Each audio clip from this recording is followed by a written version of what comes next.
Lapit mo konti focus mo. Hello po, magandang gabi. So, dinner na natin to at ako ay medyo nagmamadali na.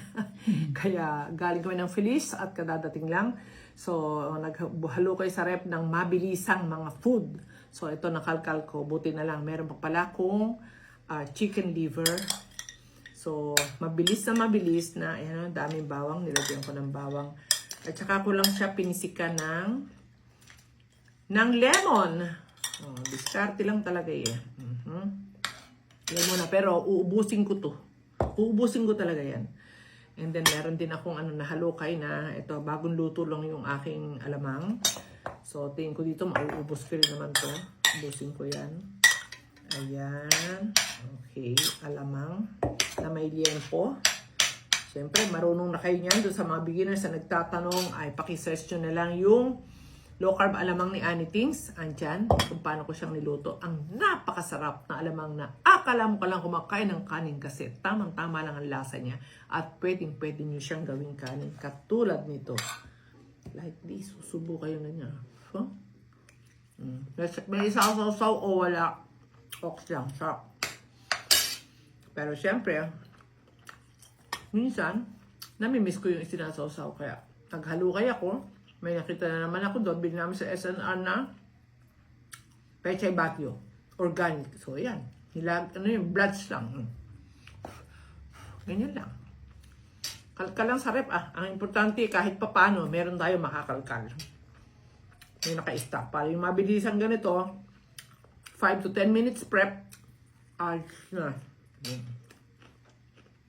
Mga mabilisang lakad.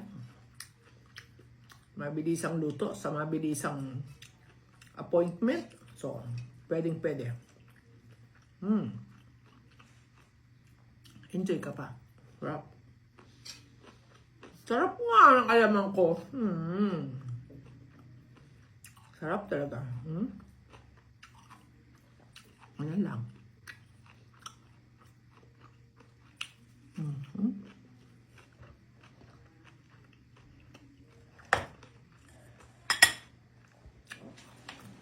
Siyempre, ang most nutrient-dense food natin, ang atay. So, pwede po ang beef liver, pork liver, pero I prefer chicken liver.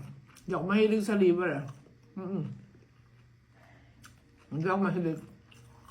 Pero since most nutrient dense siya, sige lang Thank you, Lord. Kaya kahit na paunti-unti, kumakain ako ito. Okay. Ang sarap ng lasa kasi pinisikan ko siya ng lemon. Bawang, lemon. Sarap. Yan na.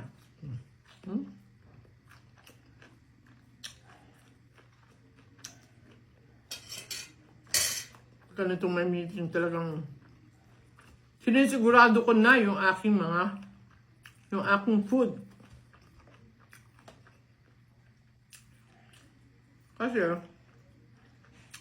marami pong food. Marami naman food doon. May mga food talaga. Every meeting, alam niyo na, kasama na yan. May food. Pero not sure. So, kasi kung mag-isa na ako naglo-low carb doon, mga high carb yung kanyang mga food talagang hindi pwede. So, sinisigurado ko na solve na yung aking dinner bago ako umalis ng bahay. At pagdating doon, okay lang. Sila, okay lang. Kung may kape, black coffee, kakape ko. Kung hindi naman at wala. Tubig lang. May barong kang tubig.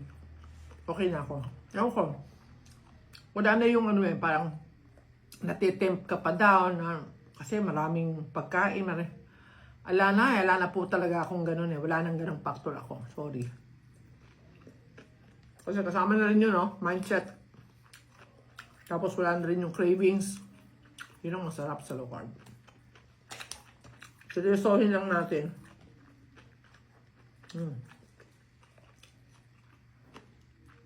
Pag sineryoso natin, kaya natin yun.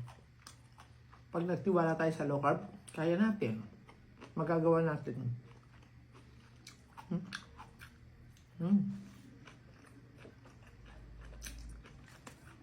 Sarap ng alamang.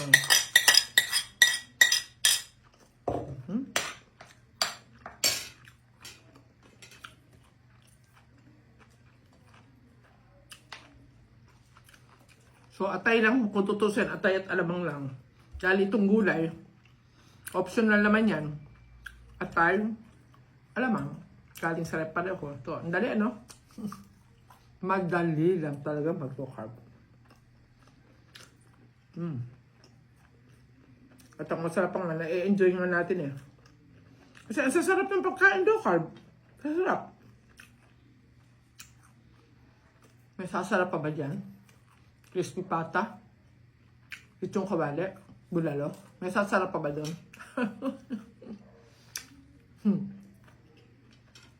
Yung araw-araw na kinakain namin, kasi tayo sinashare namin, may sasarap pa ba doon, di ba? Sarap. Sabihin, ma-enjoy mo talaga.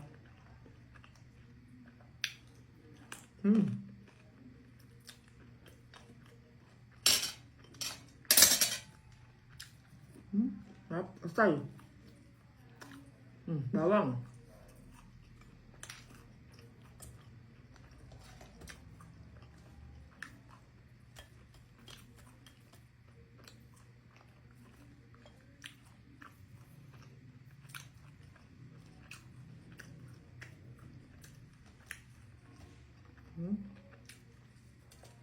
Ito naman, balutin mo lang na ganyan yung alamang sa dahon, oh.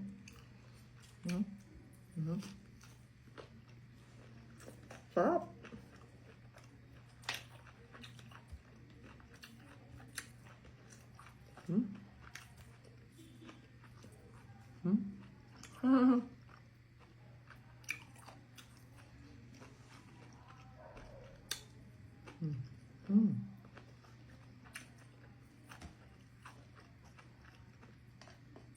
Sarap po talaga ha. Sarap talaga. Mag low carb. Sarap. Simple. Simple lang. Huwag nung gawing komplikado. Kasi simple lang naman yung nakikita nyo sa amin ng mga food. Although minsan maraming klase. Ibig sabihin nun, pwede kayong makapili doon. Marami kayong mga idea o choices. Ganon. So, maganda kayo. Marami kayong nakikita. Marami kayong pagpipilian. Makukuha ng idea. Ganon. Sarap.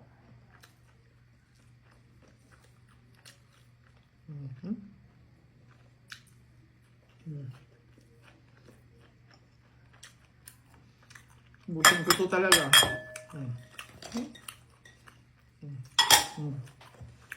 Busin ko lahat yan.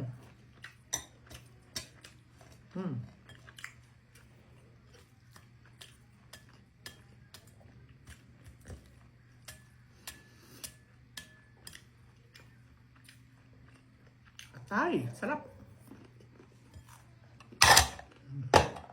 Ito na lang. Busin ko yan. Para makakumpleto ako kasi kanina umaga alam kong kulang ang aking fat and protein. So, dito kumpleto na ako. Sure ako. Ganun lang, babantayan lang natin. Siguraduhin lang natin na nahihit natin yung fat and protein requirement daily. Opo, mga low carbers na pinili natin ito na maging lifestyle. So, kailangan natin aralin mabuti kung paano ba, kano karami ba, ano bang dapat gawin, paano ba yung fasting, ano mga kailangan, electrolytes, mga kung ano pa. So, yun. Ganun lang po. Kaya, madali lang. At dito sa Anythings, daily sharing ng mga food, ang dami nang makukuha yung idea. Plus, mga beginners, yung ginawa ko na video na, ang title niya, paano ako nag-start ng low carb. Yun, baki-search nyo na lang po.